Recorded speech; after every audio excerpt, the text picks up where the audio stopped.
ಭಾರತದ ಮಾಜಿ ಪ್ರಧಾನಿ ಡಾಕ್ಟರ್ ಮನಮೋಹನ್ ಸಿಂಗ್ ರವರು ನಿಧನರಾಗಿದ್ದು, ಅದರ ಪ್ರಯುಕ್ತ ನಾವು ಸಂತಾಪವನ್ನು ಸೂಚಿಸುತ್ತಾ ಹಾಗೂ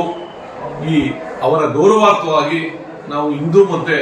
ನಾಳೆ ಅರಮನೆಯ ವಿದ್ಯುತ್ ದೀಪಾಲಂಕಾರ ವ್ಯವಸ್ಥೆಯನ್ನು ರದ್ದುಗೊಳಿಸಿದ್ದು, ಸಾರ್ವಜನಿಕರಿಗೆ ಮತ್ತು ಪ್ರವಾಸಿಗರಿಗೆ ಅರಮನೆ ವಿದ್ಯುತ್ ದೀಪಾಲಂಕಾರದ ಆಕರ್ಷಣೆ ಇರೋದಿಲ್ಲ. ಹಾಗೂ 31ನೇ ತಾರೀಕು 7 ದಿನಗಳ ಕಾಲ ಇಲ್ಲಿ ನಮ್ಮ ಗೌರವಾರ್ಥವಾಗಿ